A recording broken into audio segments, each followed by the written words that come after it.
So here's the premise. Imagination, your wonderful human imagination creates reality as we know it. It precedes reality as we know it. Waking life, this world that we're in, this three-dimensional world in the one dimension of time, moving backwards to forward, not from the back forwards. It's always moving forward, right? Time. Our imagination creates that. It creates it in advance of what we experience in this world.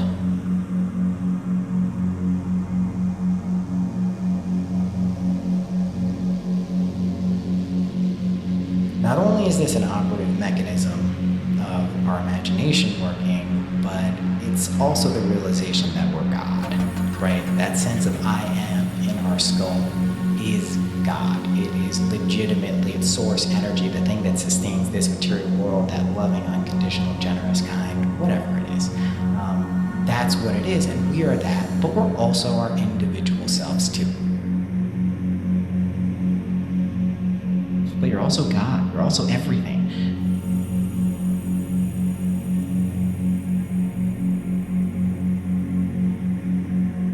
If you see that this is an operative principle, that imagination creates reality, the responsibility is then 100% with you to change yours.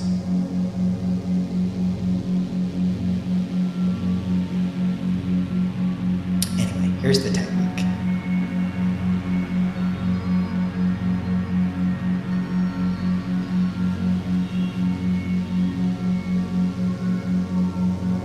Going into these imaginal states and kind of acts and creating them, you want to be attentive but not tense, right? So you want to be able to relax into this but not too loose and too relaxed.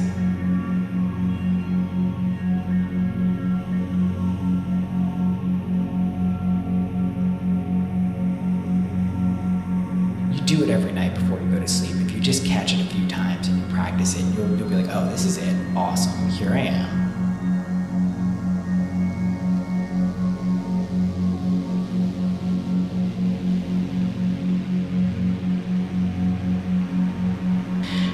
So here's what you do. You figure out something that you truly desire, that you want, the deepest possible wish that you long for.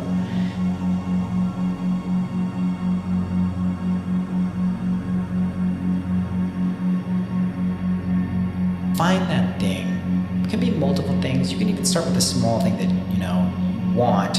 It's not like the core essence of your being and fulfillment, but I recommend that as well.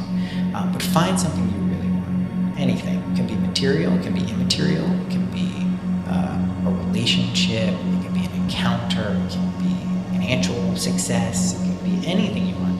Your imagination is the limit of what this can be.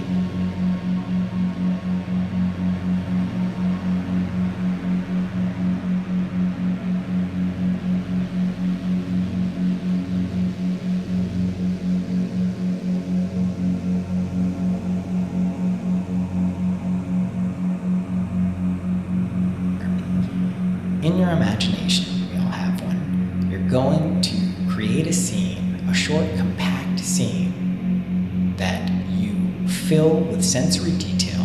But the scene, the important thing about it is it's going to imply the thing you want, the desire, the wish, has already been achieved. So it's going to come after this has been achieved.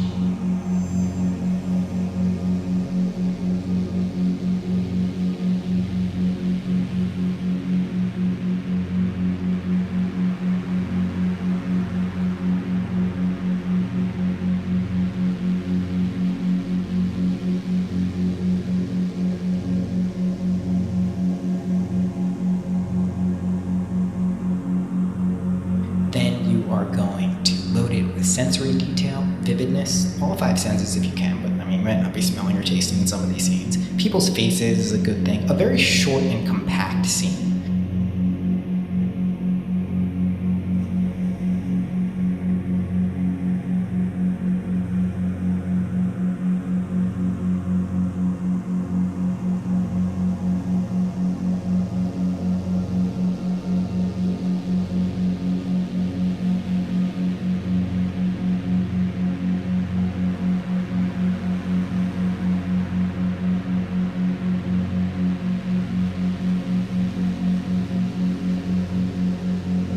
if a scene also is too difficult for you to imagine, you can just do a phrase like, oh, like, this is so amazing, and then you have linked that with some imaginal scene. See, they play together.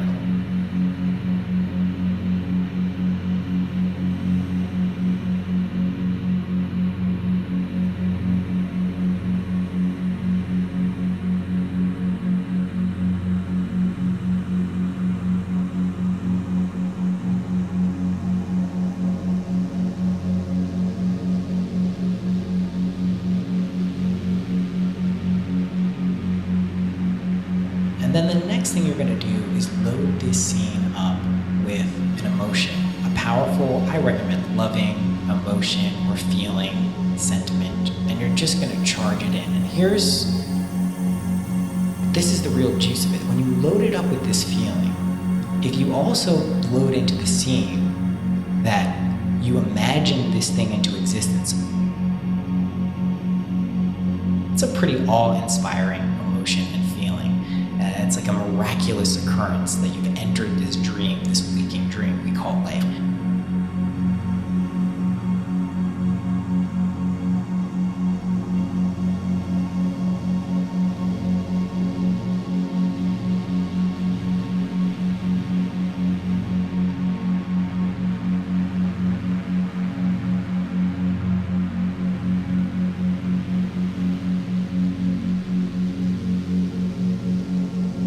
You're going to do nothing else. And I don't mean that in a passive way. You're going to go to sleep, hopefully it gets shifted into your unconscious, but even if you don't and you wake up, you're not going to take any specific or extra steps to make that thing happen. So pick something where you don't have to do something.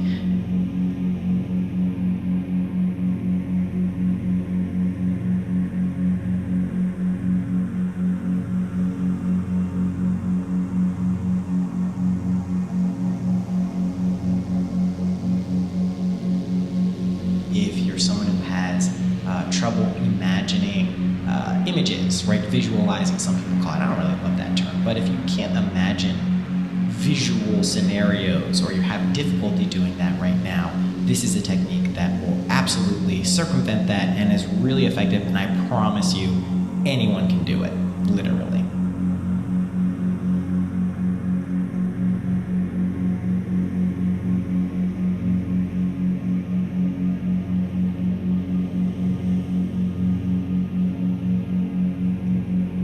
So you have your desire, you have your wish, you have your thing you really, really want, or just something you want, right? We did the imaginal technique where you create this short, compact scene, load it with sensory vividness, give it an emotion, a feeling, and then you just keep snapping it back to that. So we're gonna do something similar to that, but instead of coming up with a visual imaginal scene, we're gonna use a friend's voice.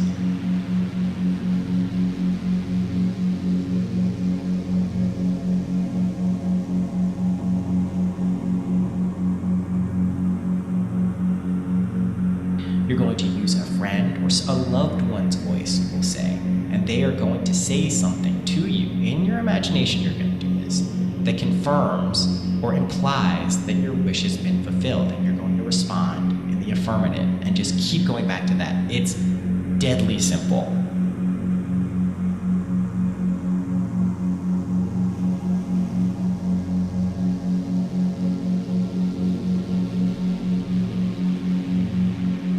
The magic here is that this is someone you love, this is someone you know, it can be a family member, this is someone who you can easily picture and recreate their reaction to you having your wish fulfilled, and you're just going to keep snapping it back to that scene. They essentially turn into an angel.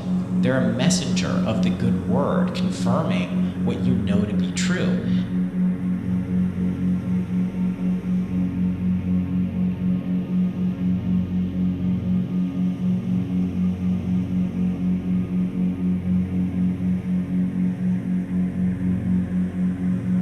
Really having a hard time kind of locking in your mind. Let's say you're really good at visualizing, right? Think you're doing this right, and it's just not going the way you want it to. What can you do to kind of lock it in? What you really need to do is you need to constantly be falling in love with the thing you want to be.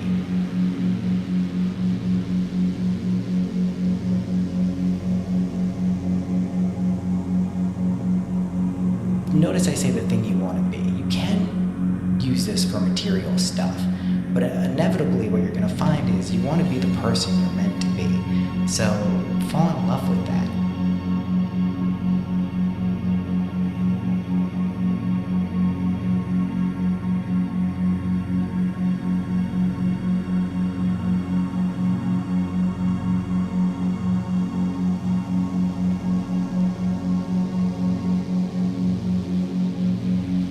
So a lot of people are asking, like, how do I deal, and I did a topic on this, how do you deal with things like anxiety, stress, fear, doubt?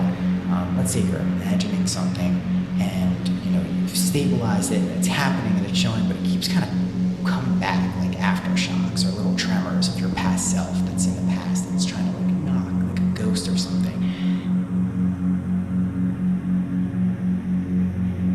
Imagine that every time you have one of those thoughts, you essentially replace it with a better state, right? So if fear comes up, you replace it with joy.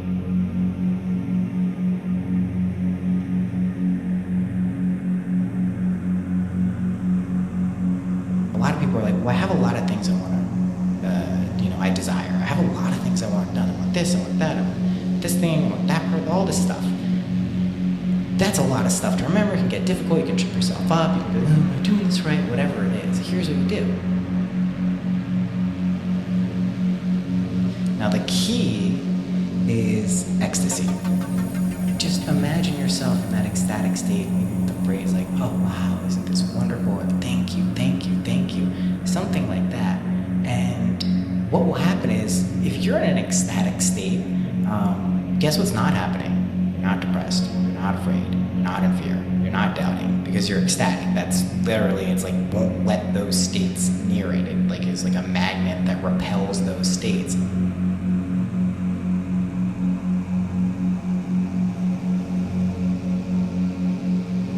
If you can find that place of ecstatic joy, you can imagine that, and essentially all of the things that you wanted to have happen, they're still there.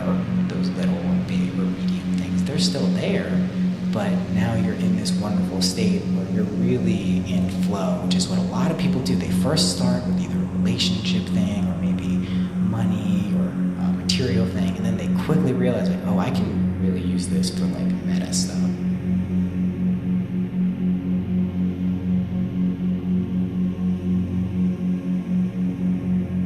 And you can still do the little things. There's no rules here. Do what you want. Follow your desires. Follow your heart. That's what you're supposed to do.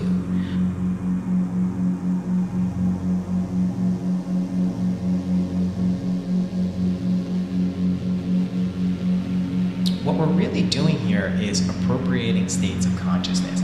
When you assume and you feel that your wish is fulfilled, and you live from that space and get good at knocking off the states that deny it, fear, doubt, worry, all of those things, it happens. That's the real gist of what's going on. We use these techniques to kind of do like imaginal surgery to bring and select things into this world, but it really is just living from the state, assuming that it's happened. And this obviously can get very challenging when the world bumps up against us, external circumstances, internal threshold guardians, but we're going to use these techniques over and over to prove to ourselves that this is how reality works, that this is really what's going on.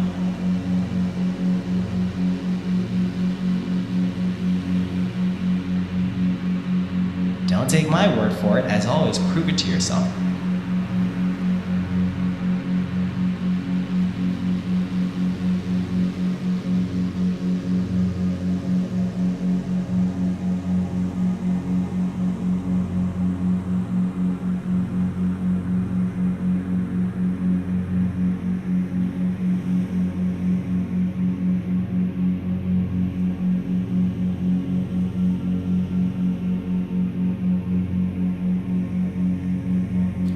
Then the last thing is the world of senses, right? This is our external reality, waking life, consensus reality, whatever you want to refer it to as. And, this is, again, going to deny what you imagined, right? The things don't just materialize yet. They come close to materializing.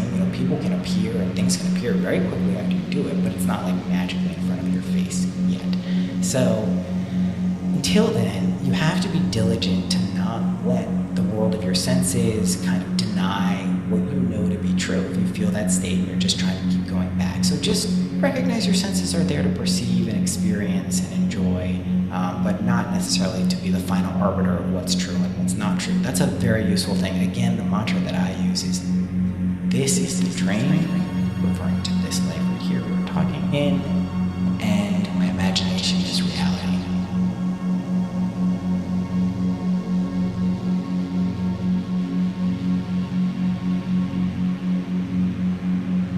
So let's say you're just finding out about it and you say this to someone and then their reaction shows you something. It says, like, oh, I don't know about that. It sounds pretty crazy.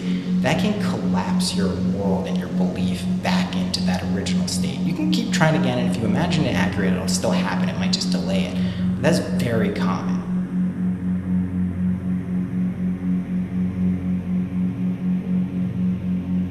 Refer to those as external threshold guardians, which again, everything out in the world that you see, including other people, are just projections of you. It's trying to teach you something.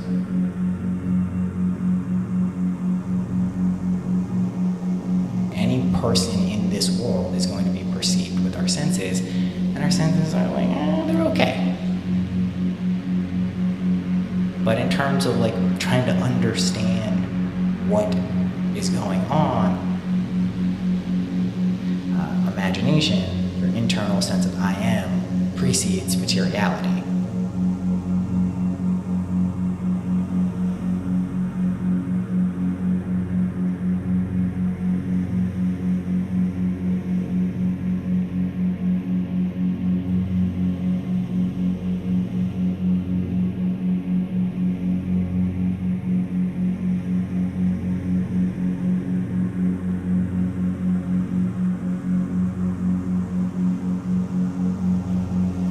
The operative mechanism here, the thing that supports everything, is love. I've spoken about it briefly before. It's very important to fully understand this concept, because when you get freaked out and scared, it's easier to recognize that that's something in you trying to stop you, usually your rational mind or analytical mind, from accepting this as reality, rather than some actually scary thing that's going to hurt you or be bad for you or mean some bad thing. So it's really good to just remind yourself that, like, it's all good. It's all good. Trust me. It's all good.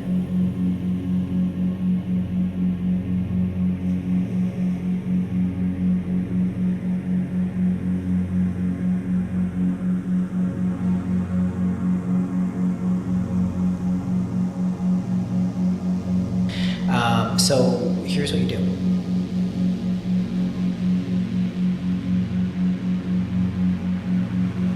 Pick your desire, pick your wish, pick the thing you are interested in having express and unfold in this world.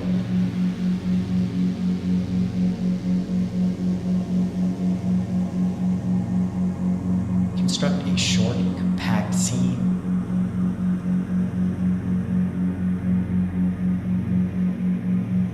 Load it with sensory vividness.